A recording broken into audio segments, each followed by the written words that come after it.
I'll spend 24 hours alone in England, exploring the historic town of Salisbury and experiencing the rare opportunity to step inside the stone circle of Stonehenge after hours. So here we go, this is all I'm taking onto my 4-day trip to London. Everything I need. Okay, all my toiletries are compactly packed in here. You see how small it is? And here we go, all packed for London. And here's what I will dress. Layer number 1, and here's layer number 2. And layer number 3, the final outfit. Alright, adventure time! I am at LAX, ready to swap the California sunshine for the mystical vibes of England. I'm flying with North Airlines, and my ticket? Just $588 round trip. Not bad for a trip across the Atlantic. Next stop, London, and from there straight to Salisbury and Stonehenge. Let's go! Landed at Gatwick Airport, and here's how you know you're in London. Queen Elizabeth watching over the arrivals hall. Alright, first mission in the UK, get into Salisbury. And here's a pro tip, skip the long ticket lines at Gatwick and just book in advance on the Trainline app. Save me time and stress. My ticket was $36, and my route? First stop, Clapham Junction, where I've got a 20-minute transfer before hopping on my train to Salisbury. Sounds easy, right? Let's hope I don't mess this up. Meanwhile, Gatwick's train station is busy. Trains coming, trains going, and me just trying to look like I know what I'm doing. Wish me luck.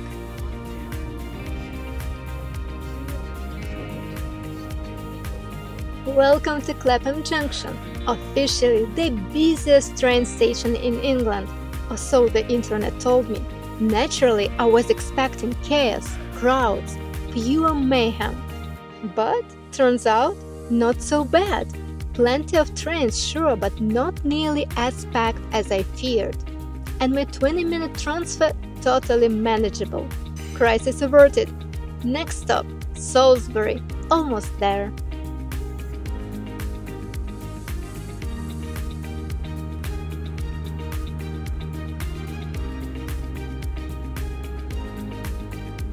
And just like that, welcome to Salisbury. After a smooth train ride, I've officially arrived in this charming medieval town.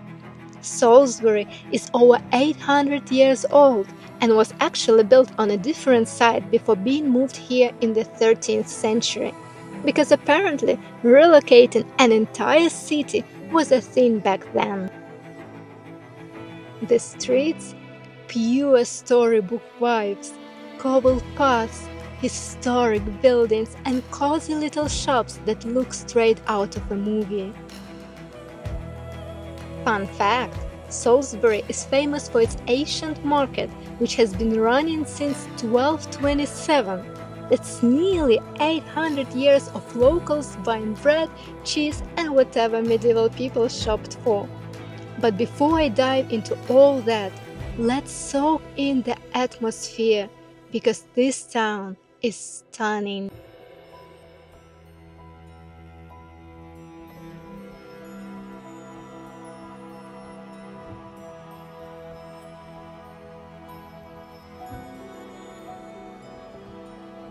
And now, the heart of Salisbury, its breathtaking cathedral.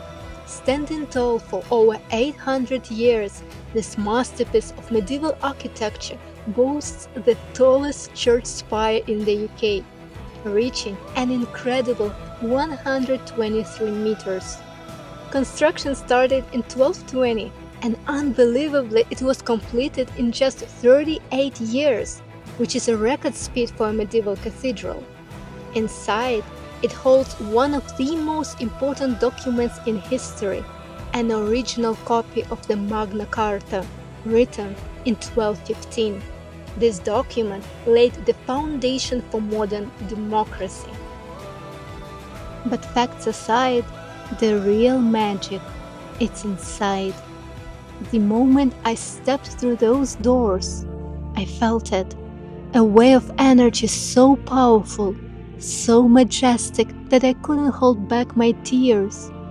This place isn't just beautiful, it's truly sacred. Many believe the region holds a unique energy, attracting mystics, historians, and spiritual seekers alike. Whether you are here for the history, the mystery, or simply to soak in the atmosphere, Salisbury is a destination that stays with you long after you leave. Welcome to my stay for the night, the Red Lion Hotel in Salisbury. This place isn't just a hotel, it's a piece of history. Built in 1220, making it one of the oldest hotels in England. Yep, people have been checking in here for over 800 years. The outside, classic medieval charm. The inside, cozy, historic, and full of character. Think exposed beams, stone walls, and a courtyard straight out of a fairy tale. And the best part? My room. Super comfy, charming, and only £63 for the night, which for a stay in a living museum feels like a total win. Safe to say, I loved this place. Now time to rest up before the next adventure. So while I have like 15 minutes to rest, let me tell you what I'm doing at Salisbury this late in the evening. I booked Stonehenge Inner Circle experience, so I'll be there after Stonehenge will be closed to the general public, and I will be inside, meditating inside the circle, overlooking the sunset. So I'm so excited for this.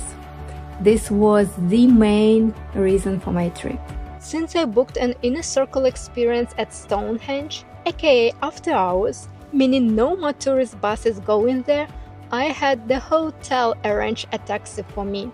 Round trip cost me £70, but I read there is no cell signal out there, so I didn't want to risk getting stranded.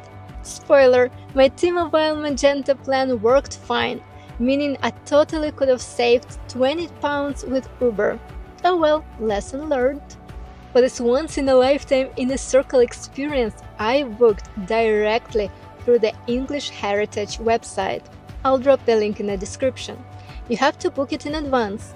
I did mine 3 weeks ahead for £61. Now, I wasn't sure what to expect because the confirmation email was just vague. Well, basically just show up at the visitor center, which is closed after hours. Great. But lucky me, I ended up in a group from Utah, US, made some new friends, and we all walked the 2 kilometers from visitor centers to Stonehenge itself together. Talk about bonding over ancient mysteries. Now, here's a travel hack. You can actually visit Stonehenge for free. Just park on this dirt road near the site, and from there you can walk right up to the stones. No visitor center, no ticket needed. Some people even camp overnight in their vans to catch the sunrise over Stonehenge, which, let's be honest, sounds pretty magical. Alright, back to my experience inside the stone circle. Right, so here we are. Now, just before we go in, if we have a look up, you'll see that these limbs of stones, they're not straight, they're actually curved. Our group was lucky. We had a fantastic guide sharing fascinating history and insights about Stonehenge. But for me, this experience was about something deeper. I wanted to meditate at this powerful vortex, the heart chakra of the planet. As I sat in stillness among these ancient stones, something unexpected happened. I felt something, a connection, a message. What I channeled was this: Stonehenge wasn't built by ordinary humans. It was created by an advanced alien civilization, giant beings who once walked this earth. They weren't here to conquer, they were here to teach. They wanted to help early humanity understand cosmology, astrology, and energy work like chakras and telepathy. And to open human minds, they built structures from materials familiar to us, like these massive stones, to shock and inspire. The most advanced humans, the ones who grasped these teachings, became priests, shamans, and keepers of ancient wisdom, preserving it through legends, myths, and religions. Stonehenge wasn't built here randomly. This location is a powerful energy vortex, and its purpose isn't over.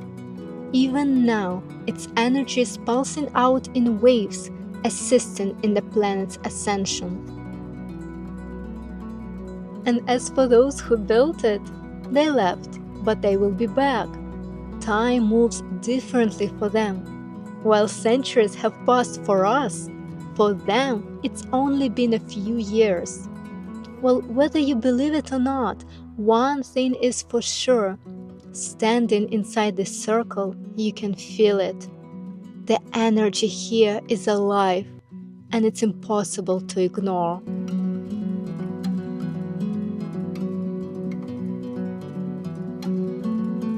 After the tour, my group left, and I was alone in the cold, dark countryside, waiting for my taxi. There was just me, the distant stones, and silence. And then a bird sang, a beautiful reminder that even in the middle of nowhere, you are never truly alone.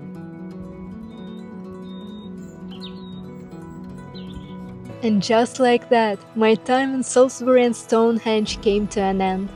Now I'm on the train back to London, ready for my next adventure, kings, castles, and royal jewels. This time I booked my £24 ticket through the Omnia app. As the train moves forward, I just want to say, travel, explore. Our planet is filled with incredible places, stories, and energies waiting to be discovered. Thank you, Salisbury. Thank you, Stonehenge. Until we meet again.